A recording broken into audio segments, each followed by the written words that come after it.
Muchos piensan que las matemáticas constituyen un universo abstracto, extraño, lejano, patrimonio de unos pocos genios. Un mundo alejado de la realidad social de cada época, cuyo desarrollo es independiente del devenir general de la historia. Nada más lejos de la realidad. Para demostrarlo, iniciamos hoy un viaje muy especial. Un viaje con excursiones por el espacio y por el tiempo de ese universo matemático. Nuestro objetivo es descubrir las grandes ideas matemáticas y conocer a los genios que las han desarrollado. Seremos testigos de privilegio a lo largo de la historia de cómo el hombre ha aprendido a conocer y dominar el universo que le rodea. Y gracias, en parte, a las matemáticas. Porque al fin y al cabo, eso es lo que significa la palabra griega matemáticas, aquello que se puede aprender.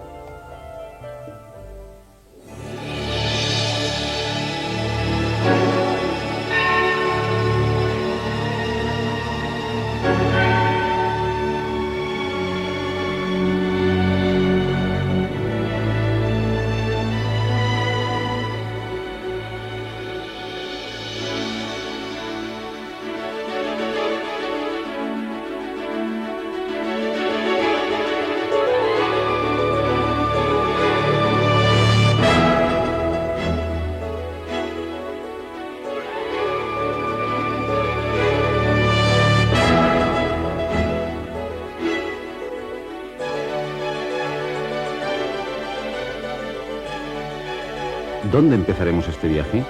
Pues ningún sitio mejor que la Luna. Sí, nuestro satélite. En ningún sitio sobre la superficie terrestre podemos encontrar tantos matemáticos juntos como en los cráteres de la Luna. Pitágoras, Euclides, Ptolomeo, Arquímedes, Apolonio, Bernoulli, Newton, Descartes, Leibniz, Euler, Gauss, Laplace y tantos otros matemáticos. Todos ellos, de una forma tan poética como simbólica, están presentes en la Luna. En efecto, más de 300 cráteres lunares llevan el nombre de un matemático famoso. Es, sin duda, un merecido homenaje de la humanidad al universo matemático.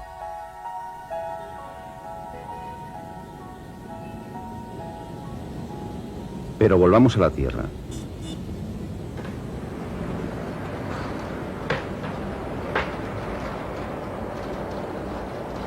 ¿Me puede decir el nombre de algún matemático famoso de cualquier época histórica? ¿Un matemático famoso? Pitágoras. Yo, Pitágoras. Teorema de Pitágoras. Pitágoras. Pitágoras. Sí, Einstein. Pitágoras. Pitágoras. Leibniz, Newton, Pitágoras. La opinión de los encuestados parece unánime. Si hiciéramos una especie de lista de los 40 principales entre los matemáticos, seguramente Pitágoras y su teorema ocuparían los primeros lugares del ranking de popularidad. El cuadrado de la hipotenusa es igual a la suma del cuadrado de los catetos. Una de las frases más repetidas a lo largo de la historia en todas las lenguas. El cuadrado de la hipotenusa de un triángulo rectángulo es igual a la suma de los cuadrados de los catetos. Y lo más curioso, ironías de la historia, Pitágoras es tan popular por un teorema ya conocido mucho antes de que él naciera. Sí, no se escandalicen. El teorema de Pitágoras realmente no es de Pitágoras, e incluso existen serias dudas de que él lo demostrara. De lo que no cabe duda es que este teorema es el que cuenta con mayor número de demostraciones distintas. Scott Loomis reunió y publicó a principios de este siglo 367 demostraciones diferentes del famoso teorema. Una de ellas de un presidente de los Estados Unidos, James A. Garfield, en 1876. Aunque seguramente la más antigua sea la de los chinos, descubierta hacia el año 1000 a.C. Lo que no deja lugar a dudas es que constituye una de las demostraciones más naturales y elegantes. Recordemos que el área de un rectángulo es base por altura. El área de un triángulo, que es la mitad de un rectángulo, será por tanto base por altura partido por 2. La idea es construir, a partir de un triángulo rectángulo, un cuadrado de lados b más c.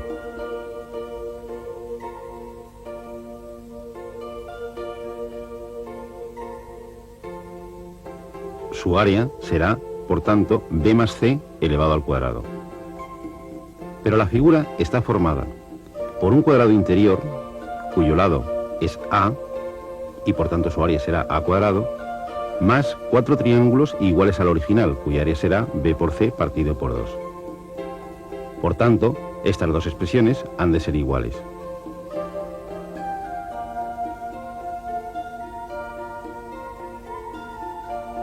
Simplificando las expresiones, obtendremos que a cuadrado más 2bc ha de ser igual a b cuadrado más c cuadrado más 2bc, y simplificando, a cuadrado igual a b cuadrado más c cuadrado. Es decir, el cuadrado de la hipotenusa es igual a la suma de los cuadrados de los catetos. Decididamente, una elegante joya matemática de 3000 años de antigüedad, de la que Pitágoras nunca pudo tener noticias. De lo que con toda seguridad sí tuvo noticias es de la utilización de algunos resultados parciales de su teorema por parte de dos culturas anteriores, los egipcios y los babilonios.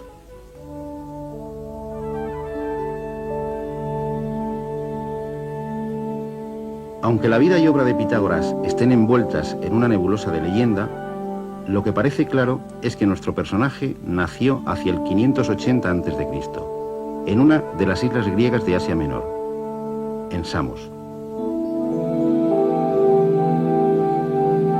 Parece que fue Tales, uno de los 7 sabios de Grecia, el que le aconsejó viajar para enriquecer su espíritu a los dos focos culturales de la época, Egipto y Fenicia. Los egipcios son, según Heródoto, los padres de la geometría, que significa medida de la tierra, y mucha culpa de ello la tiene el río Nilo y sus famosas inundaciones anuales. Muchos de los campos próximos al Nilo quedaban parcialmente inundados, y los recaudadores de impuestos tenían que calcular la parte inundada para establecer la cuantía del impuesto. Tanto para marcar los campos como para medir la tierra, estos técnicos utilizaban un sencillo artilugio que les permitía trazar ángulos rectos y que tiene mucho que ver con nuestro teorema. Consistía en una cuerda unida por sus extremos y dividida a intervalos iguales en 12 partes. Si clavaban en el suelo la cuerda por uno de sus nudos y formaban un triángulo de lados 3, 4 y 5 unidades, obtenían un triángulo rectángulo y por tanto ya tenían la dirección de 2 de los lados del cuadrado. Este sencillo instrumento geométrico debió ser de una inestimable ayuda en la construcción de las pirámides y de los templos. Muchos pueblos habitaron la región comprendida entre los ríos Tigris y Éufrates, la antigua Mesopotamia, hoy en día Irán e Irak. Sumerios, acadios, babilonios, asirios, y tenemos noticias escritas suyas desde hace más de 5000 años. De su afición a las observaciones astronómicas acerca de las posiciones de los planetas observables a simple vista, Mercurio, Venus, Marte, Júpiter y Saturno, conservamos en la actualidad 2 vestigios muy populares. Por un lado, el horóscopo. Eran excelentes astrólogos. Ellos bautizaron las 12 constelaciones del zodíaco, dividiendo cada una de ellas en 30 partes iguales. Es decir, dividieron el círculo zodiacal en 12 por 30, o lo que es lo mismo, 360 partes. De ellos hemos heredado la división de la circunferencia en 360 grados y la de cada grado en 60 minutos y cada minuto en 60 segundos. Por otra parte, la patente de nuestra manera de contar el tiempo también es suya.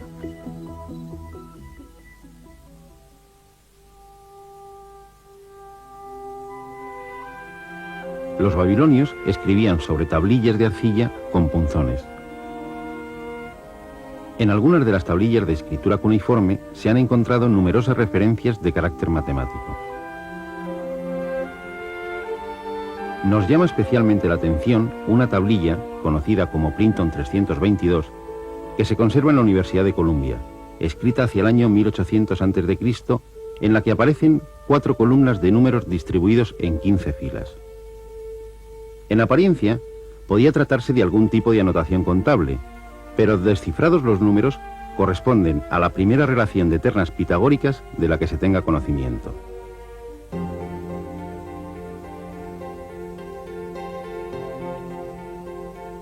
Una terna pitagórica es una colección de 3 números que cumplen el teorema de Pitágoras. Los babilonios podían obtener las medidas de los lados de un triángulo rectángulo a partir de 2 números enteros, P y Q, haciendo A igual a P cuadrado más Q cuadrado, B igual a 2PQ y C igual a P cuadrado menos Q cuadrado, siendo A, B y C las medidas de los lados del triángulo. En esta tablilla, entre otros muchos datos, podemos ver reflejados los valores de los lados A y C de varios triángulos rectángulos, en el sistema sexagesimal, por supuesto. El lado B estaría en una columna que ya no se conserva. Analicemos una fila. El lado C viene expresado mediante 1,59, que traducido a nuestro sistema decimal significaría 1 por 60 más 59, es decir, 119. El lado A se puede calcular directamente de forma análoga. El lado B, el que no aparece, se puede deducir directamente de los valores expresados en la primera columna, en lo que aparece el cociente A cuadrado partido por B cuadrado. Decididamente, aunque no se haya encontrado ninguna tablilla con la demostración del teorema, parece bastante evidente que los babilonios conocían y aplicaban el teorema de Pitágoras 1000 años antes de que éste naciera. Por suerte para Pitágoras, esta tablilla no fue descifrada hasta el siglo XIX, aunque seguramente él tuvo conocimiento de los descubrimientos babilónicos en alguno de sus viajes por Asia Menor. ¿Es inmerecida entonces la popularidad de Pitágoras? Por supuesto que no. Para empezar, el término matemáticas, así como el de filosofía, se lo debemos a él. La figura de Pitágoras está envuelta en un halo de leyenda, de misticismo y hasta de culto religioso. Y no es tan extraño si pensamos que fue contemporáneo de Buda, de Confucio y de Lao Tse, los fundadores de las principales religiones orientales.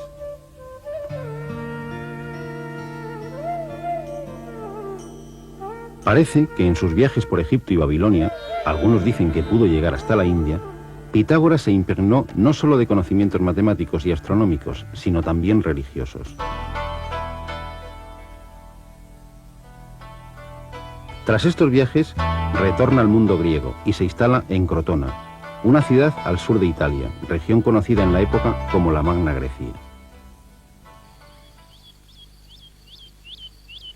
Allí funda una sociedad secreta de carácter religioso, filosófico y matemático que pronto alcanza un éxito notable contando con más de 600 adeptos entre hombres y mujeres.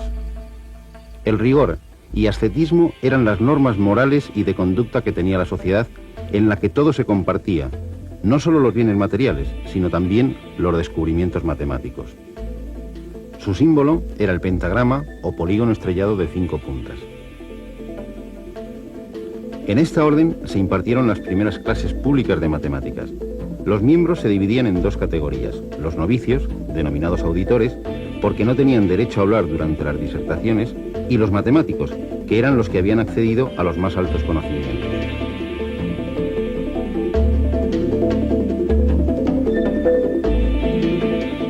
El secreto hacia el exterior era norma sagrada de la secta, y la divulgación de sus conocimientos matemáticos le pudo costar la vida a alguno de sus adeptos. La orden pitagórica de Crotona fue disuelta de forma violenta.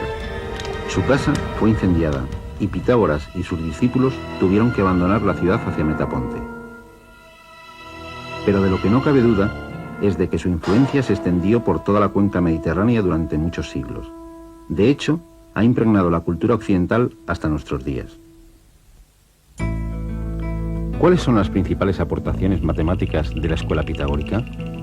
La primera, y quizá la más importante, el introducir la necesidad de demostrar las proposiciones matemáticas de manera inmaterial e intelectual, es decir, al margen de su sentido práctico. Los pitagóricos dividieron el saber científico en 4 ramas: la música, la aritmética o ciencia de los números, su lema era todo es número; la geometría y la astronomía. Y en las 4 nos han dejado resultados e ideas sorprendentes. Para ellos, los números son entes abstractos, como ideas de la mente, con existencia propia al margen de los objetos que representan. Cuando hablaban de números, se referían a los números enteros y a las fracciones, es decir, números que se podían expresar como razón de dos segmentos que contenían un número entero de veces una misma unidad. De ahí nos viene el término número racional. Los pitagóricos fueron mucho más allá, colocando el concepto de número como principio y explicación de todo el universo. Uno de sus discípulos, Filolao, llegó a afirmar: todas las cosas que pueden ser conocidas tienen número, pues no es posible que sin número nada pueda ser conocido ni concebido. Atribuían a los números propiedades místicas. Pitágoras descubrió que existía una estrecha relación entre la armonía musical y la armonía de los números.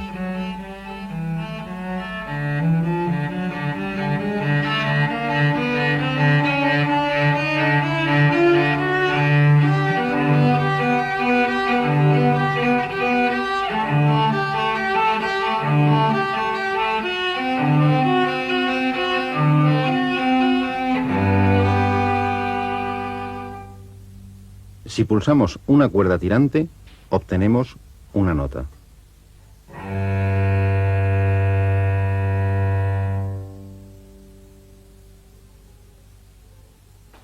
Cuando la longitud de la cuerda se reduce a la mitad,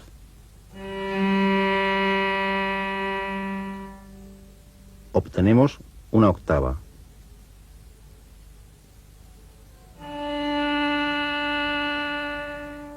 Si pulsamos un tercio, obtenemos la quinta. Y si pulsamos un cuarto, obtenemos la cuarta de la quinta anterior.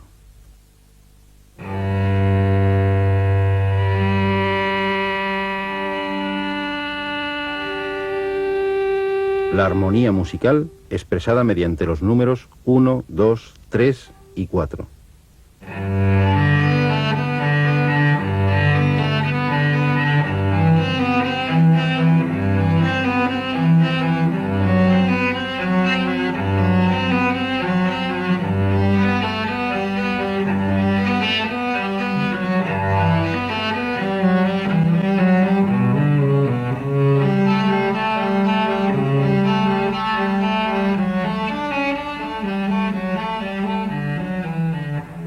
El número sagrado de los pitagóricos es el 10, el tetractis, el número del universo, ya que es la suma de todas las dimensiones, el punto, la línea, el plano y el espacio.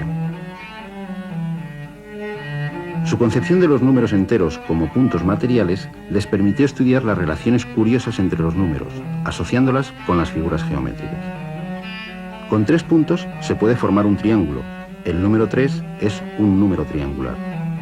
Si a estos 3 puntos les añadimos otra fila de 3, formamos otro triángulo. El número 6 es también triangular. Si añadimos otra fila de 4, tendremos el siguiente número triangular, el 10.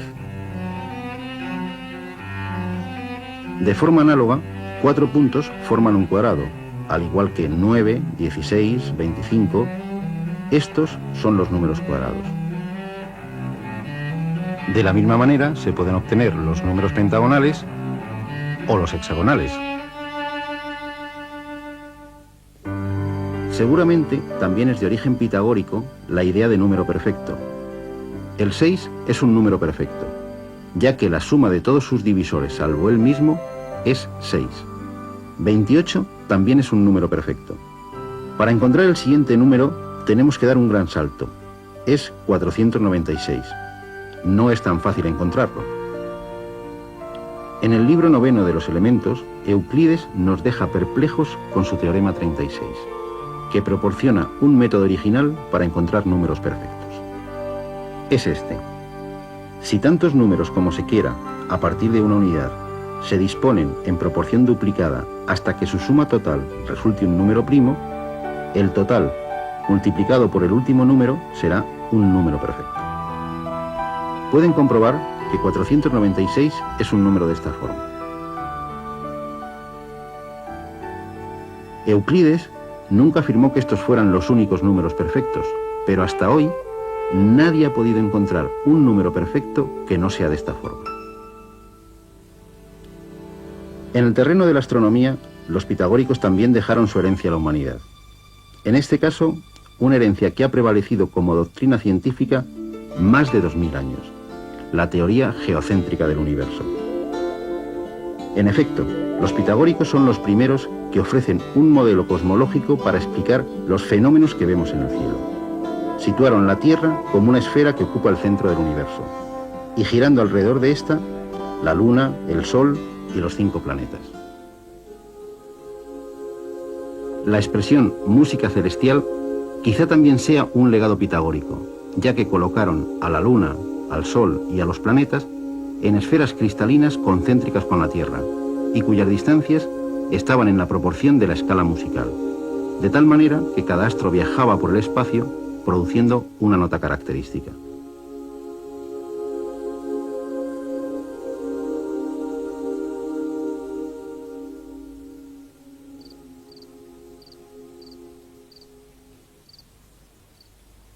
Pitágoras llegó a afirmar que en las noches de calma era posible escuchar este canto celestial, y Kepler hasta nos dejó las partituras.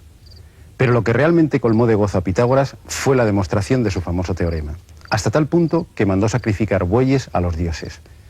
Por desgracia, el silencio impuesto a los miembros de la secta pitagórica nos impide conocer la demostración que encontraron, aunque suponemos que no será muy distinta de la que podemos hallar en los elementos de Euclides.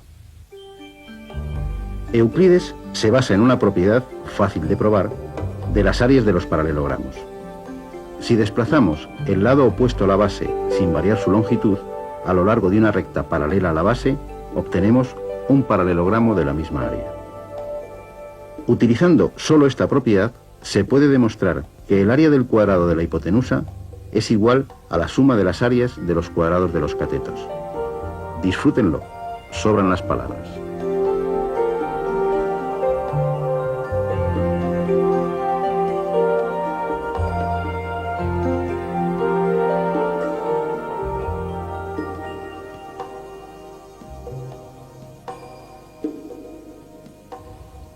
El teorema de Pitágoras abría la puerta a la existencia de números no conmensurables, es decir, de segmentos que no pueden expresarse como múltiplos enteros de una misma unidad.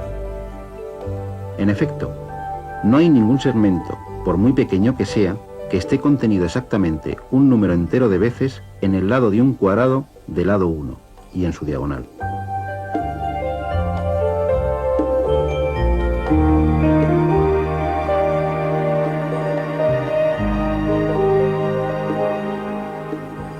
Hoy decimos que el número raíz de 2 es un número irracional, es decir, un número que no se puede expresar con los únicos números que admitían los pitagóricos, los enteros y las fracciones.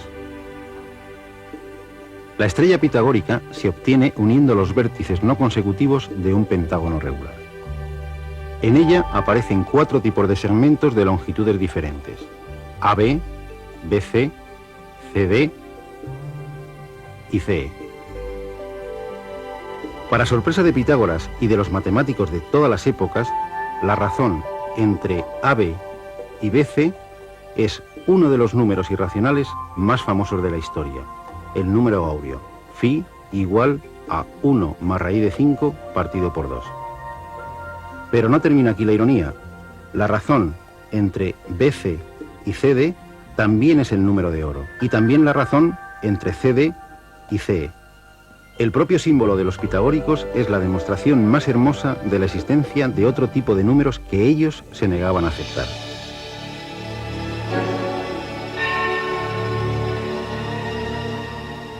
A veces, la matemática, como el dios Cronos, devora a sus propios hijos, aunque luego los eleve a una gloria imperecedera.